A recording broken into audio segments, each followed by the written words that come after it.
Hey. Aloha. Hey, we are at the Four Seasons at a really cool, we'll take you on a little tour after this, but we're at a really cool place called Hualalai Trading Company, and On the Big Island. at the Four Seasons Resort on the Big Island. And what is so cool, Just here for the day. We just ventured in. We're not staying here. We'd love to stay here, but yeah, what's so cool is this place is just so relaxing, and so we thought, hey, let's do another video. We'll do connections that happen, you know. But yeah, so exactly. Okay, so this is part 3 of should we be chasing a dream, or does the calling chase us? And there's a big difference. Like if you've seen 1 and 2, you know that we've talked about this a lot, but right now on part 3, what hopefully that's still going. Connection available. So still live. Still anyway, live. we saw a little We're low still connection rolling. thing. Anyway, hey, so it's Brandon's on here. Awesome. Hey, Brandon. Hey, happy honeymoon, you guys. So awesome. hopefully you made it to Orlando. Okay. I know. We saw where your plane got delayed, or you missed your flight or something. It's okay. Everything works out for good somehow. Yeah. So this is part 3, like we said, of should we chase a dream, or is it a calling that chases us? And so we're under the notion and the belief that the calling really chases us. We don't have to go chasing some dream down. Now, having said that, there is a role that we play in this thing rather than just sitting on the couch. And we want to clarify some things that some people may be a little bit confused on. Yeah, awesome. Yay. You guys. Oh, good. You made it. Thank you, Brandon. Yes. And that is that when we go through this journey of development, we like to call it the great unfolding. Some people call it the process. Some people call it growth and development, the journey, the wilderness, whatever. We just like to say, look, we're in Christ, so there is no wilderness. Yeah. Although it may seem like a wilderness. Again. Here we grow again, right? Yeah, like here we grow again. Bro-rad, J-rad. So. Yeah. And the thing about it is that this is a whole trust thing, guys.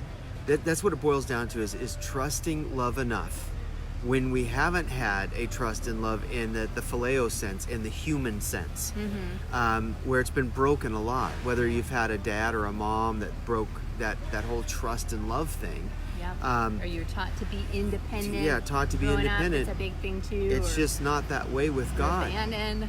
We know that in theory, but experientially, here's the journey you'll go on. It's the experience of trust, or your lack thereof, our lack thereof. Wasn't it always about what the disciples trust? If you boil it down, oh, you have little faith. Well, that means faith is trust. So it means that, look, the Lord's saying this, I'm trying to get you to come to a place of complete abandonment and to trust me with your life in the journey. And that doesn't mean to sit back on the couch and eat ding-dongs and Twinkies and carrot cake. And bottom out because you're depressed, because it looks like nothing's happening. Because you have a job that sucks. The dream feels so far in the distance, and I'm the only one believing in this dream at this moment. Yeah. Right? The unseen journey, the development. Yeah, all of the little nuances, the people that are sneering at you at the wedding, the people that are not wanting your wedding to happen, the people that don't like your relationships, the people that don't like your looks, the people that don't like what you say and what you think and who you're always going to have people that don't like you. So you might as well just settle into the fact that that's going to happen, no matter how wonderful you make yourself. And that aren't going to understand your dream, or what what you're hearing God tell you, because nobody else can hear that but you. And so it can get a little dangerous, right, guys? If you are going to other people asking them what they think you should do in regards to the dream, the calling you just shared with them, because you know what? For one, they may not want to lose you, and so they're going to try to talk you out of it. For another, they have their own paradigm and experience, so they're going to try to give you advice on how to go about it, and it'll be altered because it could be coming from a place of fear and their own paradigm. And so because they're not hearing what the Lord is telling you, you know, it's good to have some prophetic people in your lives that are really hearing God, you know, but even that You got to gauge it with what the Holy Spirit's bearing witness in you. Yeah, because there's always some little agenda somewhere, hidden in the hearts of people. Your gift, Yeah, there's some kind of thing that will manipulate a word or manipulate some advice, because they have their own. Driven. Yeah, they have their own fears. They have their own offenses. They have their own likes and dislikes and their paradigm levels. That's why nobody should compare to paradigms. I shouldn't compare my paradigm to Tate's, even though ours is close. I wouldn't compare to anybody else's, because we're all in different journeys. We're all in different places. And so as it pertains to the call versus a dream, say you have a dream to have a nice home and 3 children. That is a good dream. We want to clarify this, okay? That is a good dream to have. But what if it doesn't go that way in line with your calling? What if the calling says something different? What if the calling says, hey, I want you to travel for a while, and what if I just want to give you 2 children? Would you be okay with that? Instead of 4 children. Instead of 3 children, or 4 children, or no children. What if life, Jesus himself, gives you 2? Are you going to be disappointed that you can get 3? Are you going to be disappointed that you didn't get your white picket craftsman house something or other in the Great Pacific Northwest, or Tahoe, or your Hawaii. Bamboo hut in Hawaii? So here's the thing. The call, if we let things unfold in the journey as we live it moment by moment, and here's the real key, guys. Religion will tell you to live a year down the road, hoping that you'll get to a place called there, while the kingdom says live here in the breath of the now. Yeah. When you live in the breath of the now, you're living in Jesus, living and moving and have your being. You're not living and moving and having your being in Jesus a year from now. That's not where he's at. Where is he? He lives in you, Tatenator. He lives in you, Brandon. He lives in you, Jerry. Brittany Bell. Isn't that cool? Ooh, I that love rhymes. that. Brittany Bell. I love that. Yeah, come on. That is a rhythmic flow. And guess what? Yeah. You guys are going to have the best year, first year of a marriage. BBB. You're going to blow it out of the water and blow everybody's grid of their religious mindsets. Yeah, because you guys are go-getters. You do your homework, studying and learning people skills and all that jazz. But but the dream, chasing you and being right here in the now, because there's gems, there's revelation, there's pieces to the bigger picture being added to you right now in the moment. And if we're so focused on our future of where we want to be, we're going to miss the elements that he's trying to bring to us, the ingredients that he's adding to us right now to become who we're supposed to be in the future. Yeah. But man, we get so driven, don't we? Of if I only get there, if I get to that future, I'm going to be happy. But we miss the important stamps, the moments, the building of our character that's taking place right now.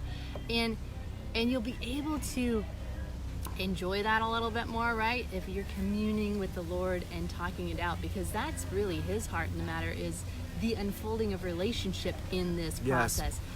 The calling, destiny, things we do on the outside of writing books or recordings or doing something in our gift zone, that's all good. They're tools, right? But what God is after is the relational dynamic that's unfolding with you getting to know him and his ways, and he's getting to know you, even though he knows you already, but he's working that relationship out where there's that confidence built, and where you can enjoy the journey. In the co-creating. The process. Yeah, and the co-creating. And whoever said that you can't be wildly creative as you're growing and going? See, a lot of people have been taught that they throw down their creativity because they're going through it. Yeah. I'm going through the wilderness. Some well-meaning religious pastor told me that I'm going through it, so therefore I'm just going to sit down and eat a bag of potato chips. And then you're depressed. Then you're depressed, really and you don't want to be creative. You're too bogged down, and you have no energy. You're in survival. So you're in survival mode, and it's really difficult.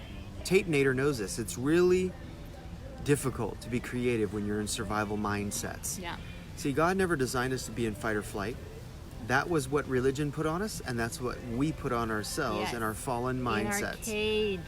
Our mind becomes our cage, and the traumas that captures us because of the beliefs and the meanings we attach to the situations we're in right now. The meanings we attach to the job we're in, the meanings we attach to the relationships we're in, the meaning we attach to the distance between us being able to be in our call, right? Or the dream. So we add all these definitions to what we think we're in, when God's like, no, I'm trying to actually bring something and give something to you in this moment. That you can't see. But we gotta choose it. We've got to choose to shift our beliefs to be able to make it through, right? Oh, yeah, man. if you think about it this way, look at King David before he was king. And this is just coming up in my spirit, that when he was running from Saul for his life, guys, really think about this. Saul was in his jealous, Saulish spirit. And he is wanting to kill David, literally. So and he has the power to do it in the natural. He's chasing him all over God's green planet and all over the desert regions. Why me, God? Yeah, why me, God? What did that mean for David? What was that laying in the foundation of his life? Why was God allowing it? Why was God allowing that? And why didn't David just whack the guy? Okay, well, he didn't whack him because he honored what God put into place. Yeah. Something was being built in David. But also David was being built. The fruit of the Spirit was being laid in this man so that he could govern by the fruit of the Spirit. Govern with truth and wisdom and understanding and revelation in a place of joy and peace, and from a place of kindness and gentleness. Mm-hmm. See, you can't be a king if you don't allow the fruit of the Spirit to develop in your life. Yeah. You can't be a queen. It just doesn't work that way. So you'll be ruthless. You can, but you'll right? you'll be a ruthless dictator. Ruthless dictator, and all by myself. All by myself. So that's why we go through the challenges and the adversity, God's university, for a reason. I know we all want to avoid pain. Okay, and we're not inviting pain. That's not the point here. We're not into pain theology. We're not into suffering theology. No. But the whole point is that, look, groundwork being laid. It's groundwork being laid, and sometimes it's an undertaking that's underground. God is teaching us how to breathe underwater, so that when we're seen as the pearl, when the pearl is taken out of the shell, the pearl people come and seek out. That's called divine appointment. Right. That the is dream called chases you down. It chases you down. Somebody comes and harvests and pulls you out because you are willing to stay in the process. And this is so huge. I had a word from the Lord years back about the pearl and the Father's heart, about us as the pearl, Him as the oyster, and staying in that hidden place. And a lot of times we're wanting to jump out of the process with Him because we can't see what's going on. We can't see our own development. There's no mirrors inside the oyster. We have to simply trust and stay. It's like the Lord said, wait for it. But just stay with me. But there is a rainbow color underneath the shell. It's called covenant. Yes, and that's what you're learning. You're learning how to live, move, have your being in covenant with Him, and how He's going to come forth for you in the process, where you don't have to try it and make it happen. Because what happens if the pearl jumps ship? Then it's going to be buried in the sand and never discovered, because it will blend right into that shifting sand and get covered up quickly. That's right. Versus God sending somebody in to harvest and pull you up. That's right. Now, jumping ship, so good. Jumping ship, what does that look like? Jumping ship means that we go and we try to make the dream happen before it's time. Yep. We try to forge our way and push and break things, and then we call it we're taking the kingdom by force. Oh yeah. We're taking it by force. Me, Lord. We are pushing through, and we're interceding till our veins pop out of our neck, and bless the Lord. I'm getting pushed back. The demons are trying to take me out. Pray for me. Pray for me, sister. Pray, call the great intercessors, because 1-800. Things just aren't happening. I got to break through and break all the china in the shop so that I can see my dream come to pass. And what happens? Then we become frustrated, confused, and disappointed. Then we get depressed, and we want to go sit and eat a whole box of Twinkies and Ding Dongs and those little Tiger Tails, friend. Yep, and unlimited fries. Yeah, unlimited fries and unlimited tacos. Oh, man. And then we start shaking our fists at God, right? Why aren't you coming through? Why aren't you coming through? He's like, well, how's it working for you? Yeah, how's that working out for you in the shifting sands? Building your house on the sand instead of the rock. again. Yeah. So, what should you do? Don't sit out on the couch and get depressed and start binge watching Lord of the Rings or something.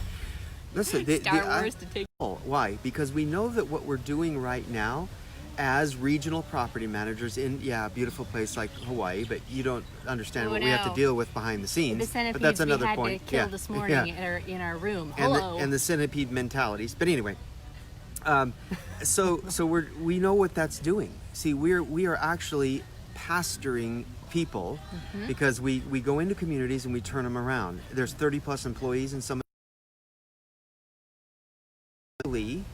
counseling, we're prophetically ministering. Yep. We are right role, right person, right place.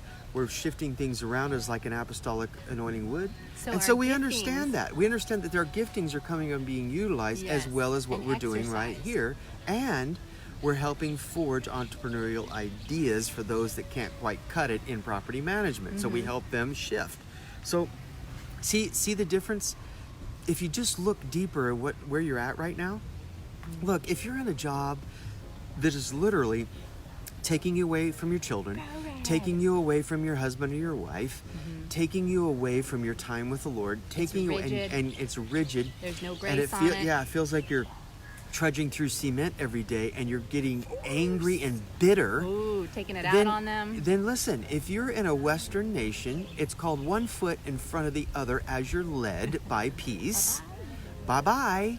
And then you go and you find something else as God opens it. But listen. In your gift zone. Yeah, finding it, he who finds a wife, that doesn't mean to go out and find something on Indeed.com unless the Lord leads you there, or Match.com unless the Lord leads you to that relationship, right?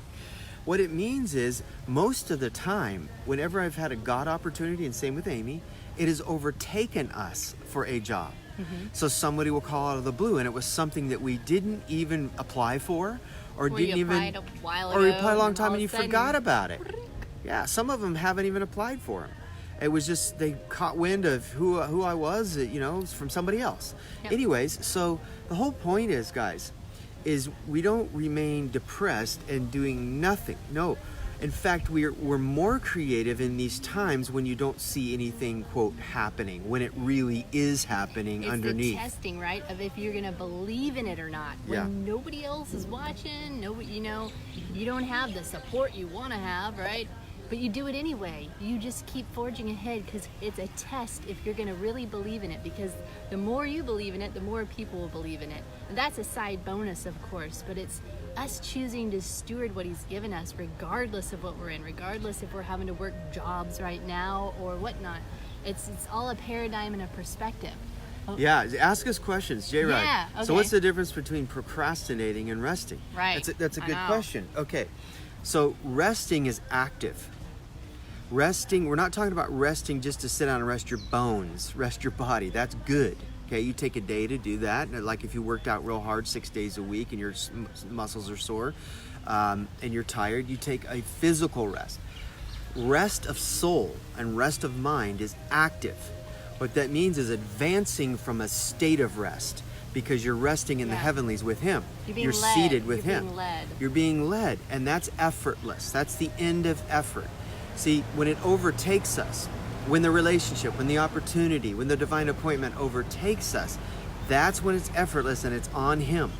That's his strength coming in and leading us in peace. Procrastination is you're sitting there when you know that God has led you in the way. Right. That God is leading you somewhere and you feel this inner prompting, but you're procrastinating. And so you're just sitting there because of fear and unbelief and doubt and all the rest. So here's a good way to look at it from the disciples' point of view. Jesus says, Peter, come, walk on the water. The rest of the disciples are sitting there going, go ahead, Peter, no way, man. I don't want to sink. It's the waves are crashing and it's scary out there. You do it, dude. And so Peter could have procrastinated through fear, doubt, and unbelief and waited there, but he didn't. He said, look, I don't care, come hell or high water, I'm going to sink or I'm going to walk. And so because he heard the voice of the Lord, there's the key. He heard the voice of the Lord to beckon him to come. That's where it's an overtaking. See, Jesus came to them walking on the water. They didn't go walking on the water searching for Jesus. Yeah, and he was or trying to make their dream happen. Peter was compelled to come out there. His spirit compelled him forward to get compelled him. Yeah, and he had a decision. He could have stayed in fear in the boat with the rest of the dudes. He could have just said, no way, man. Jesus, I'll wait for you to come get in the dry boat. But see, and that's the whole point is the promptings. This is where we cultivate the inner witness and the inner promptings by stilling ourselves in a quiet place. Only way you can really hear it from all the noise and the clamor of the world and the noise of the chatter of your brain. Do you ever notice when you wake up in the morning, you're already thinking about stuff that happened yesterday and a year ago and 10 years ago. And you're not wanting it to repeat, but you keep dwelling on it, because you're just like, how do I change this? Oh, and I have to go into this job, or I have to do this, I have to do that. And it can become really frustrating, and then you bottom out, right? You shut down and you feel trapped, you feel stuck, you don't know how to get out. Yes. But to answer that whole thing too, right? On resting versus procrastination, or even resting versus launching out and forcing something to happen. How, the act of rest. The act of rest, I truly believe, is coming out of inspiration and creativity. And this is how you can gauge it, That's right? When you're in survival, you're stressing, you're forcing, you're trying to make something happen to get you out of pain, to get you into a place of feeling good, to get there, to get ahead. And so it's not out of a place of creativity. So you're going to be operating at a lot lower level, trying to change matter with matter, right? It's going to be rigid, and the frequencies are in that, and people can feel that on whatever you're trying to create, promote, versus advancing from a state of rest. You're coming from the place where you're co-creating with the Lord, and you're moving out of inspiration and creativity. So there's that effortless flow. It's like when we're writing and we're following the trail, right? The Lord's saying, okay, write this, release this. So we're co-creating with him in our writings. Or even this. And or this. So we're prophetically navigating, we're listening in, and we're following the trail. So there's that flow, right? But the moment it gets forced or rigid or heavy, and you start stepping outside of that, that's when you can feel you get into the opposite of the pendulum. And so then you gotta just stop, take a break, and reset. And you know what that feels like inside of you. Everybody does. It's a little different for each and every person. You know really when you're procrastinating, right? We all do. When we know that there's some leading, we know that, okay, for example, let's just dial it down to even just practical stuff. We know that we need to clean the house. But we're procrastinating because we really don't like to clean the house. It's different when you're creating from your gift zone. See, you want to do that, but we're always looking outside of ourselves for somebody to give us an opportunity. Right. And you don't want to do that. What you want to do, God's already given you the opportunity with him. He's invited you into the co-creative zone. And so you do that behind the scenes. Or, if you have a message to share, you can do it all day long on Facebook, Instagram, and Twitter. Okay? The whole point is, and YouTube, the whole point is that you don't need to wait for an invitation. You already have one with Jesus. That's different than chasing a dream down, guys. Think about this for a minute. Our creativity, let's say you're an artist. She's an artist. So is Tate. A literal artist. So you sit down and you paint what's inspiring you in the moment. You don't have to have a buyer sitting there waiting for you to get... See, this is where people miss it. They're saying, well, how do I do it for money? How do I do it for money? How do I do it for money? I got to have money. Or I'm not going to step out and do this because, there's no money in it. Yeah, there's no money in it. Well, Tate could have said that a long time. There's no money in art. But you're trying to be God predicting that there's no money in it. He sells stuff for thousands of dollars. Yeah, right, Tate, right? Would you have known somebody was going to come along and buy it for that $12,000? I mean, come on. It's just, No, it's an overtaking. That's the element of surprise, right? That we keep talking about. And even when it comes to decisions in your life of needing to know, okay, God, where do I go? And if he's not telling you, and he's just saying, just trust me and let it unfold, it's because he has an element of surprise coming. He wants to bring a surprise to blow your mind. But if we're just begging, it's like trying to beg your parents to tell you what they got you for Christmas. Well, that's going to ruin the surprise, right? Right. So, oh my gosh. I know. And think about this. Think about all the people that went viral on YouTube that just sat there and did their craft because they wanted to bless people. Yes. And because they That's loved the difference, doing it.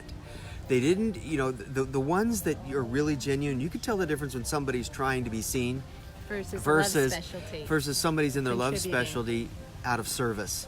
And they're just wanting to bless the people, and they get on there and they start playing and singing. All of a sudden this sucker goes viral. Why? Pay it forward, right, guys? It's Why? like pay it forward. Yeah, it's like contagious. Yeah, because when you give out with love, love will come get you. It's a principle of It the will kingdom. match, and then a quantum moment will happen, and boom, a viral substance takes place. This is when quantum realities happen. When you forget about you, and the outcome, you let go of the outcome. that's right. Forget about you, let go of the outcome, and then move into a place of service through your creativity, regardless if you're getting paid or not, Right. regardless if anybody's watching or not. See, we don't do this for the count of the numbers coming on here. And, who cares? We just want to bless somebody. Yeah. We know that you guys are being blessed. We do it for the one. We do it for the one. And if one isn't watching, we do it anyway as if there was a million people. So Yes. why? Because and we're giving out of Create service. from. That is where you got to Yes. create from. The Lord told us that the other day. He told me, he goes, look, whenever you write a book, always write it from the place that you already have millions in the bank, or you already have more than enough money, so that there's not an ounce of you driven to try to do That's something right. to make the money. It shifts your focus from lack to abundance, and now you're writing out of an abundant state, and it's amazing the difference. Yeah. The difference. Yeah. So And you're not, like she said, we're not doing it to be seen. You're not doing it for the money. You're doing it because God has called you in that arena. So when you see the difference, if you have a little bit of discernment, you can see the difference, right? When you watch a YouTube video, when you see somebody on TV, when you watch a movie, you can tell when there's bad acting. Or no reach. When somebody's trying to force something, you're like, oh, honey, you're not an actor. Sit down. Or, oh, wow. We can see your agenda. Yeah, we can see your agenda, what you're trying to push. And this is really, it gets so grieving when you see people begging for money and pushing their product. Why? Because they haven't learned this principle. Yes, of rest. Of rest. Of rest and allowing it to come and to flow. Yes, and allowing the law of love, Yes, attracting that to will attract love. it. And loving what you do. Yeah, love begets love. People buy passion. People are buying you. They want to trade into what you're offering. And if you are trying to force a product or force anything, it sends off a red flag in a human being, doesn't it? It sends Everybody's off a red onto flag it. in you, because you're like, whoa, if they're having to push something and force something, then it might not be as good as they say it is. I don't know if I want to trade into that. I'm going to the next booth of the person over here that is loving what they're doing. They're relaxed. They're enjoying the moment. I want to trade into that. Yeah, and think about when you go into a restaurant, right? We all have our favorite restaurants. We know what Tate's is, Mas Tacos in Sacramento. So if you're in that area, What's your go to Mas favorite restaurant Tacos. on We here? hear they're amazing. We still have to try them, so Yes. kind of jealous. Anyway, so you He have set the vision before us with pictures. Yeah, that's right. So if you have a fantastic place that you love to eat, and it's not just the food, it's the ambiance, Yeah, right? it's It's the the atmosphere, atmosphere, it's the service. Taste the love in the food. Yeah, the clean bathrooms, all of it, right? So you know that love went into the whole thing, and then when you see the owner's hanging out because he loves what he does, or she loves what she does, and then you happen to meet him, then what happens? It's like, oh my goodness, I love this food even more. Yeah. Because We're the owner is relational beings. elated. The owner is beside themselves, loving what they do. Yeah, and that offering you stuff. Yeah, and that place right there doesn't have to spend $1 million on advertising. Yep. It's all what? Word of mouth. mouth. So it's attraction. It's the law of attraction that comes to that place, because what? The joy, the peace, the rest, the loving of the creative ideas from the owner's standpoint is drawing with magnetism Yes. And all we the people to that all place. have this in us, and this is why God He's encouraging us all the time. And this is what our hearts are on this one too, is to don't give up on your creativity and the dream and cultivating it. it's as simple as this. What has God told you to do with him? What's the next step he's asked you to do? And keep engaging in that so that it is in movement unfolding. Yeah. Don't just sit there waiting for it Waiting to happen or waiting for somebody to give you your moment of opportunity. No, those don't show up when you're not in the game. You got to be in the water, right? Be in the water. Be in the water. Practicing in order to catch a wave. That's right. So it's very good. And the thing about it is, in religion land, church world, this is so prevalent, guys, and you know it, is that people sit around and wait for the pastor or wait for a leader to call on them to come up and play the guitar, to call them to come up and preach, to call them to come up and do their artwork in front of the church. Guys, there's a whole big world out there. Just say no to orphanhood.com. Just say no to orphanhood.com.org and .net. Oh, so step out of that net. We're waiting for an opportunity from something that may not even happen. And if it does, you're going to be highly disappointed, let me tell you, most of the time. Yeah. Why? Because you waited for an opportunity when God may have called you outside those four walls. In fact, he's called all of us outside the four walls to be the love, to be the example, and to be the non-religious creative gift to the world that so desperately needs to see joy in our lives. So what's your love specialty, guys? What's stirring in your heart? What do you come alive at contributing in? And that's a sure tell sign to know what's a part of your gift cluster and calling right there. It's not that desires are bad. God gives us these desires for a reason. The only time it's ever off, right, is if our ego's in the way and our egos are dictating it according to what we want or what's going to make us look to make good. It happen. That's why the process is necessary. As you guys well know, God has to shave that stuff off and get down to the heart of the matter. And so in your heart, what is your love specialty cluster? What makes you come alive? What do you love doing for others? Throw the money out. What are people drawn to you for? Are they drawn to your wisdom? Are they drawn, to your gift set that you love doing? Yeah. So, what are they drawn towards? And what do your friends and family say about you that you just, man, you're so good at that. It's so awesome. And then all that some of you can think about as, well, I can't make money in that. Or how do I make money in that? How do you know? Do you know somebody that's making money in it? Yes. There's usually somebody that is making money into it. And the person that says, well, there's no money into it, well, they're not even called to that area, so how do they know? I mean, they're not anointed and for look it. At this, it's like, wow, why am I listening to this? That's just a bunch of lies and illusions, right? Dream stoppers. They are, no. Somebody said, what was it? Who was that said, we were watching some program, doesn't matter who it was, but that said that what if Michael Jackson was just a waiter? Was just a waiter in a restaurant. Yes, you know what would happen to Michael Jackson as a waiter in a restaurant? Instead of answering his call, he would be moonwalking all through the restaurant all day long. It was hilarious. And he'd have his glove on, and he'd like, be one glove. Yeah, he'd be singing the menu. Well, forget it. Bing. Yeah, and so we would miss out on a lot that the world had to offer, right? Whoever that is, we're not just one example that we heard. So what is it that comes so natural to you that you could do all day long and it gives you energy? And what's stopping you from showing up in it? What's stopping you from showing up in it? Regardless if anybody comes and gets you right now or not, regardless if anybody's pulling on it. What are you doing behind the scenes? To prepare. To underground. Put faith on it. Yeah, and to not even have the mindset of preparation, right? I mean, the mindset of preparation is like, well, I'm preparing for some big event. No. It's cultivation. It's just cultivation of doing something you love doing and honing in on that craft because you love it and you enjoy it. Being a good steward. I always say, we tell people this. We say, take a closer look at your hobbies, because chances are that might be what you're called to do. Yeah. What are you drawn to? What kind of magazines do you go look at? What are you drawn to in the magazine section? Is it cooking? Is it log homes? Is it sports? Is it hunting? Is it building? There's so many different clues God allows you to come across to kind of give you hints. And it's so crazy, isn't it? How when that juice will start percolating up in us, we're like, oh, and you start going there in inspiration, but what is it that clocks us right back down to ground level and says, now ground level right here, this is your reality. Who told you that? Yeah. Who told you that? Our Father is such a creator, and he is forever unfolding things. It's us that usually put the cap on things.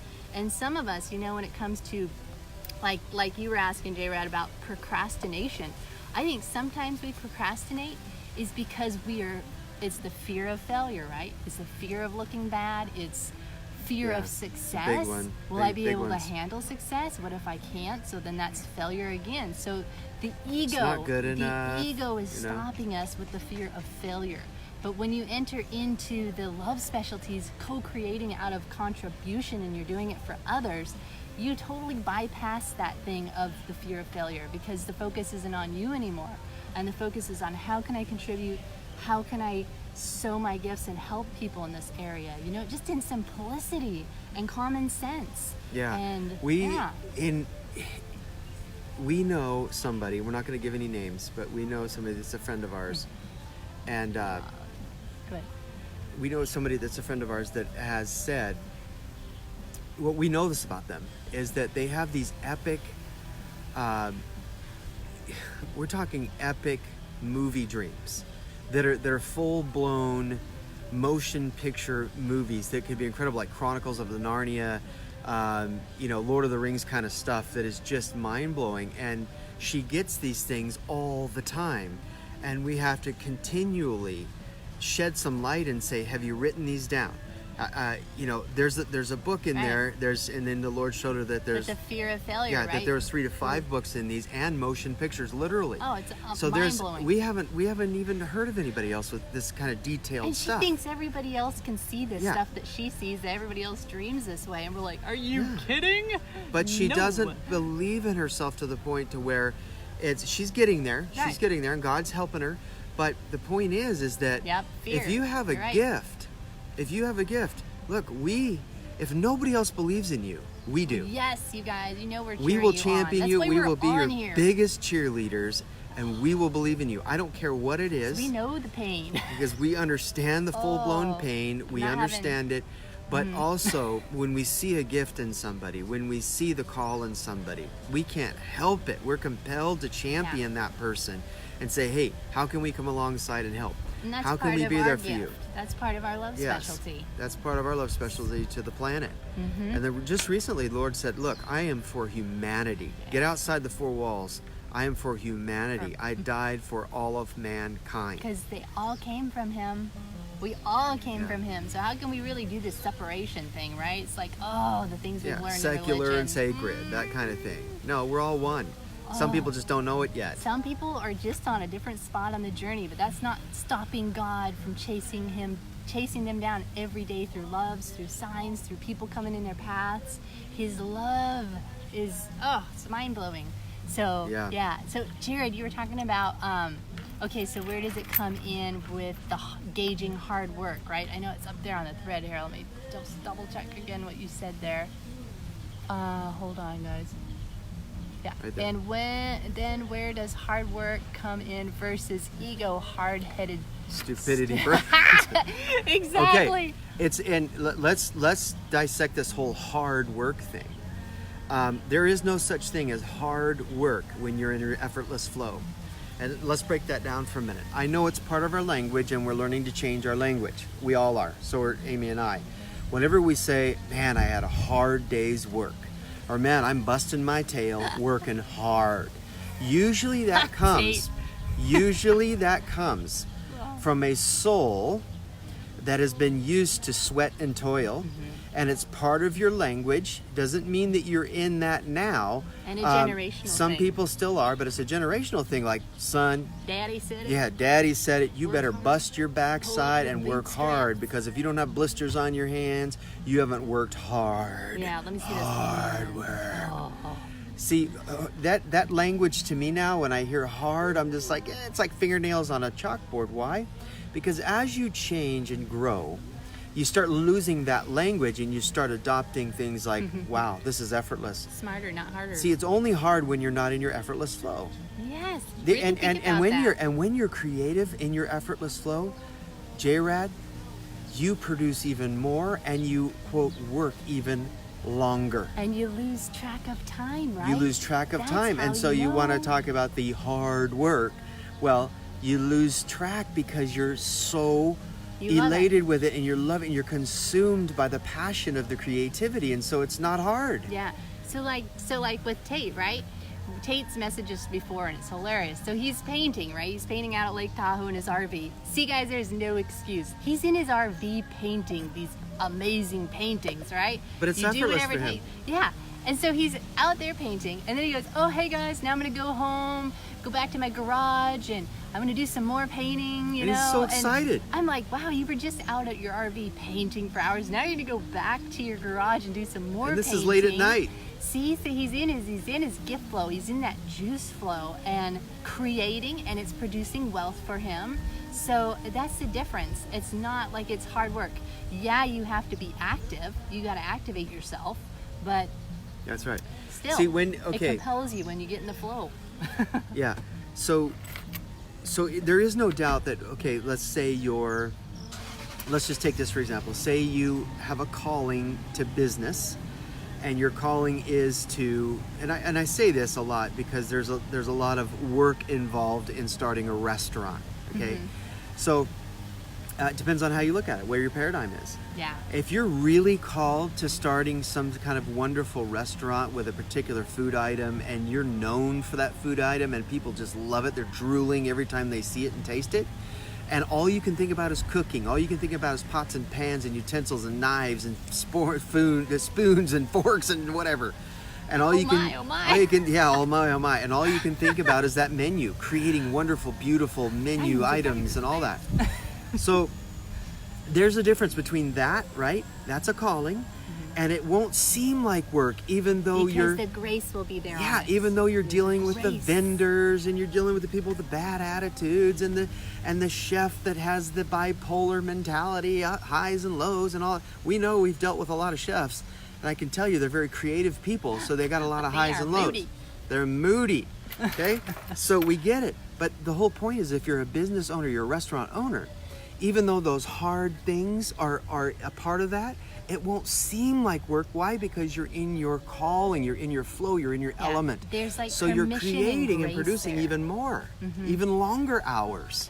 But it's not like work. It's an effortless flow. See the difference? Michael Jordan hanging in the air. Right. 10,000 hours of shooting free throws, practicing, but he's in his flow because it's effortless. Yeah. Even though it's sweaty work. It's not sweaty work when you're in it. It goes deeper, right, guys? It's like we could easily get caught up on the word, of work or effort or all these different words, but it's at the root.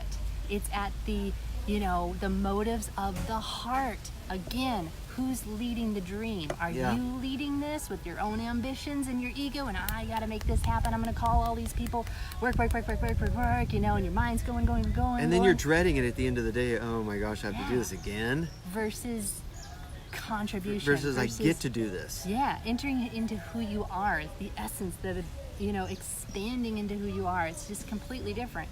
It's the soil, it's the seeds. That's where it's coming from, So good. And you guys, this when you see somebody really in their effortless ability, and they're just lost in the moment, like Tate said, lost in space. They're lost in the cosmos of their creativity. And when you are lost in that wonderland, there is an absolute intoxication that happens because you're in the center of agape.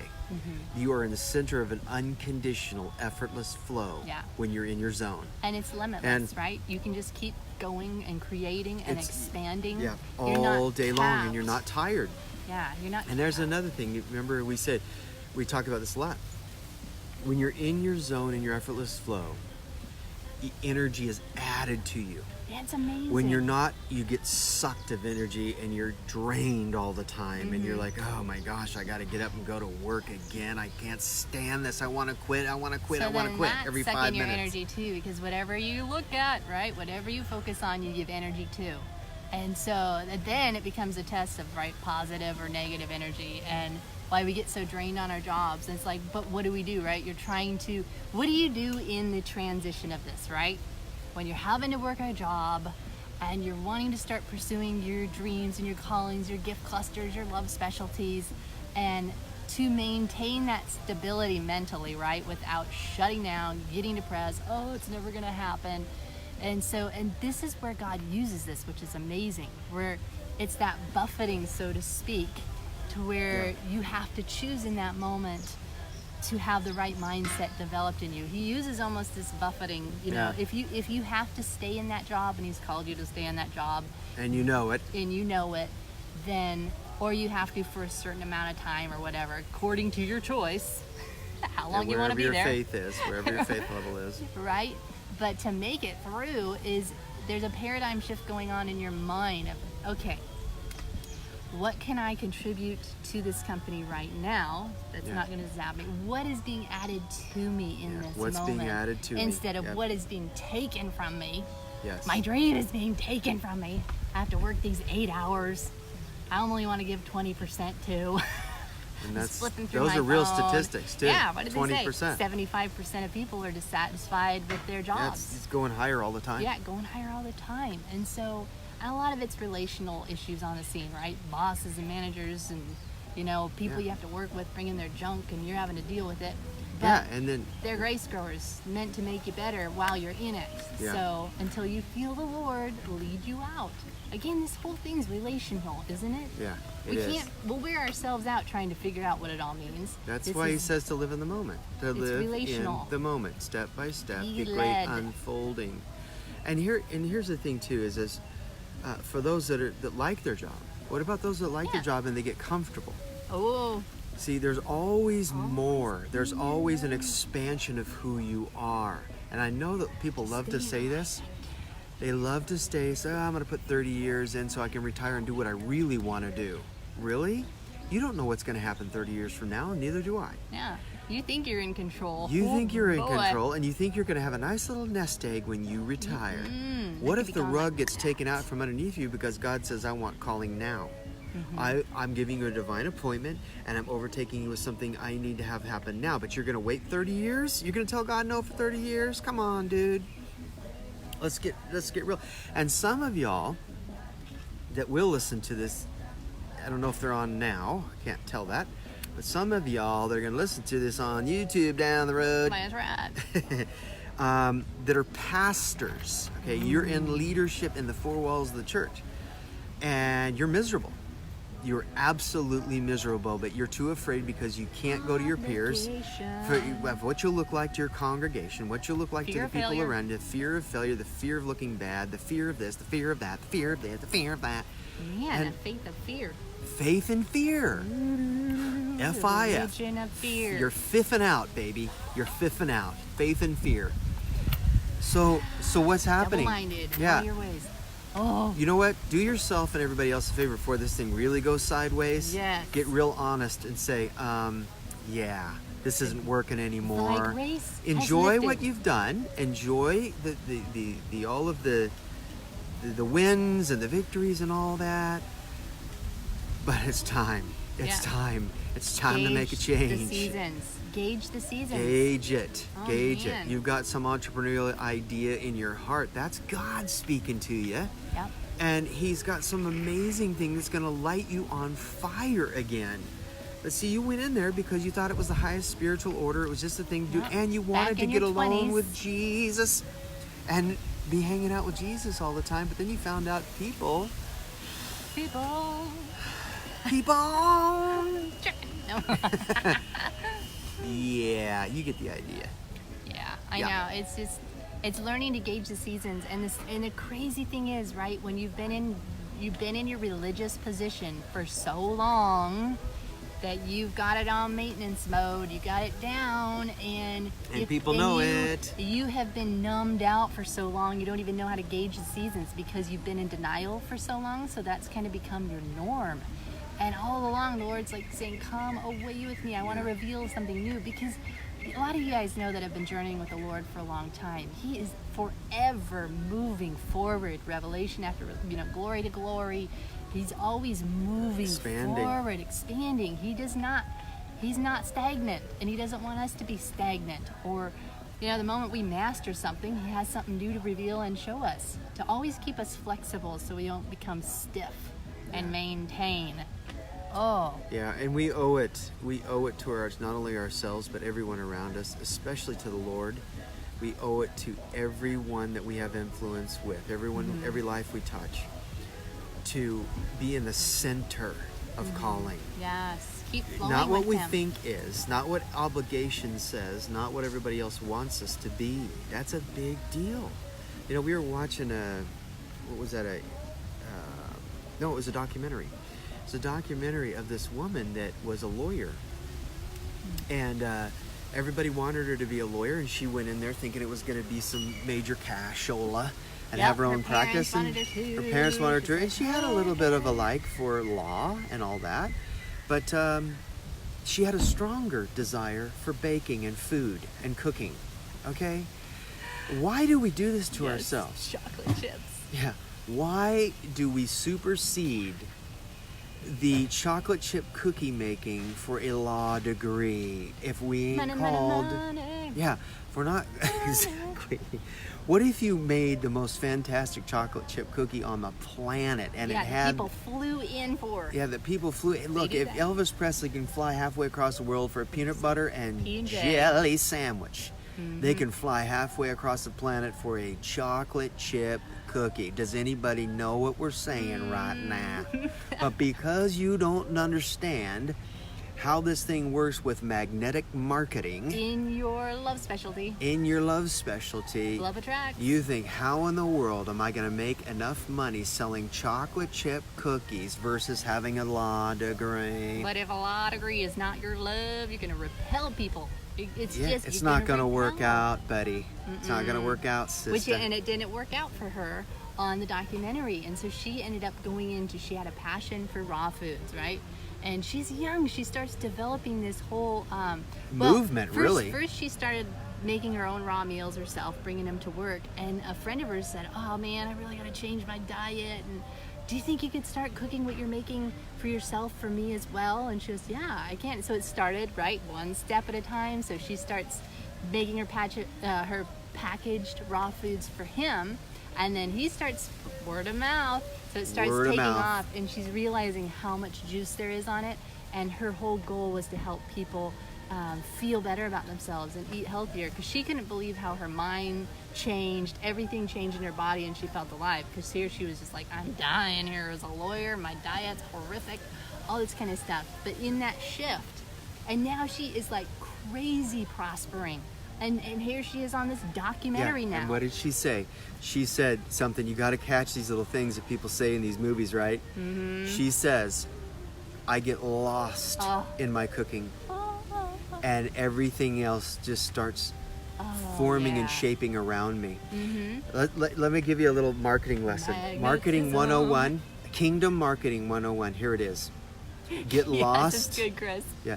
Kingdom Marketing 101. Get lost in your creativity and sales will come. Yes, people will seek you out. They will seek you out for your product and who you are, because you're lost in your creativity. You don't need to spend $1 billion advertising. That's just insanity. Mm-hmm.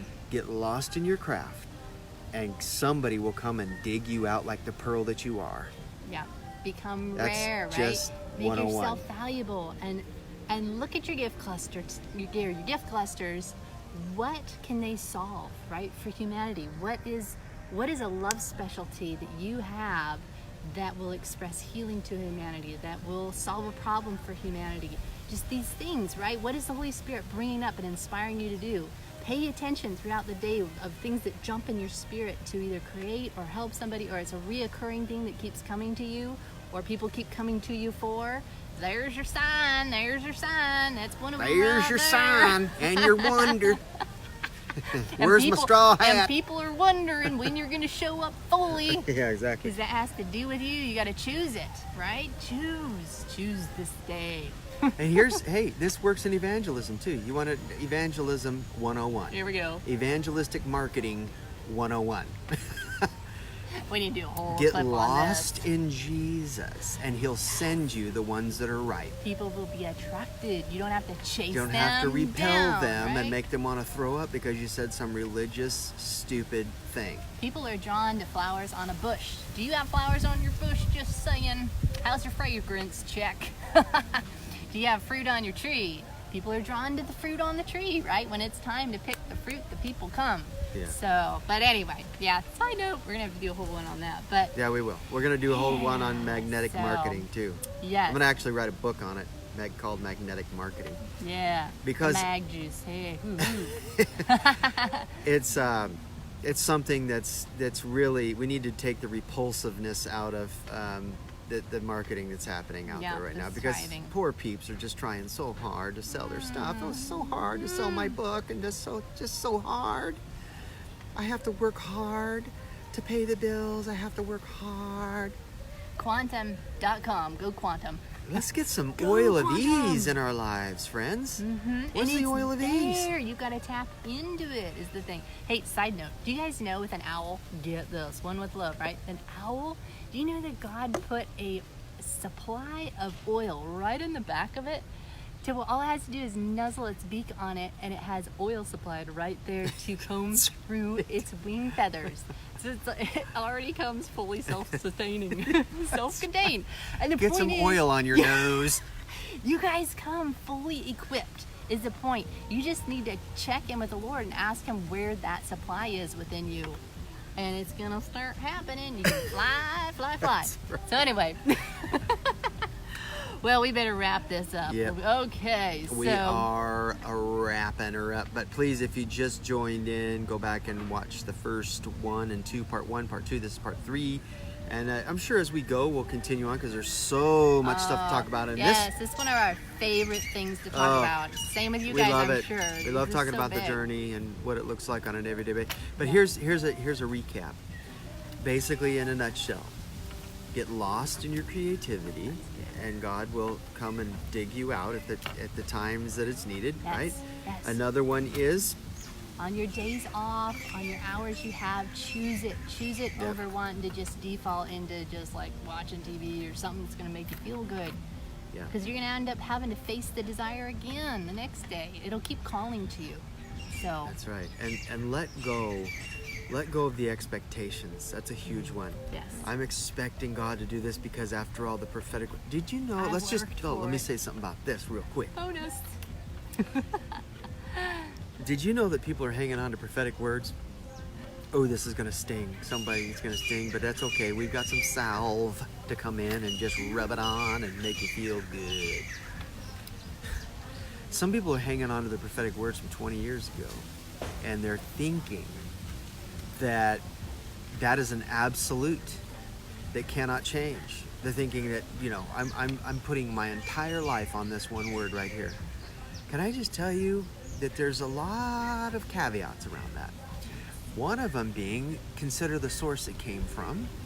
And if you really do feel like it's God, you don't have to make it happen. Or choose the timing of it. Just unfold in the moment. Yeah. Keep unfolding in the moment, and don't cling so hard to that thing that God can't adjust it down the line. Some of y'all need brand new words. Yeah, because you've evolved. Brand new. Because you've changed. Your paradigm has shifted. What you thought it was 20 years ago, God completely had a different viewpoint of what that was, and He's now inviting you to take a look again. Take a look again. I'm going to show you another facet to that prophetic word you had. You thought it was one thing when He had a whole other different thing, different paradigm and picture for you. So it's so good to revisit those and commune with Him again over it. So, but yeah, I mean, it all boils down to this, right? There's only one quote formula. Whatever God's telling you to do right here in the moment, do it. Yeah, do it. Simple as that. Live it. Simple as that. And have fun. Yes. Have fun. Have an ice cream if it's hot out. Go get yourself a Go cup of have a Joe, shrimp on the Barbie and chill out. Yes. Remember to play. Play. Kingdom of God is full of laughter unless you become like a little child. That's all a child does is play. Mm-hmm. Play in their craft, play in their creativity, play in their zone. And rest. That's when the inspiration and nuggets come, right? It's not when you're striving, forcing, trying to figure it out. It's when you actually sit back and rest. Take a moment. It doesn't take think long. about that. Like whenever we go, we just sit out in the sun or something, and all of a sudden it just starts bubbling up. Oh, it doesn't take long. Just a few seconds. Just or a few in the seconds. shower, right? Yeah, that's it. Think about this with a child. We'll leave you with this. I know we said this before. before. My cup runneth My over. cup runneth overeth. Think about this. A child is busy playing, right? That's all they know how to do is play. Yes. So they're out in the yard playing. Always and dreaming. then what happens? Daddy comes along or mommy comes along and overtakes them at the right time and says, hey, we're going to Disneyland next week. Or we're going to the park, or we're going to the swimming pool, or we're going to do this. Yeah. Or do you want a sandwich or here's some food for you, and guess what? Everything overtakes that child. Why? Because they're busy playing. Yes. All right. We love you guys. Oh, stay tuned for more. Aloha. Thanks again for your comments on here, guys. Yes, your feedback. thank you. We love Appreciate it. it. Any ideas, topics you want us to talk about too? Like, that was so good, J-Rad. My bro Rad bringing it on, Yes. and Chris, all Thank you you guys. All right, We appreciate so it. cool. All right, stay tuned for more. Love y'all. Bye.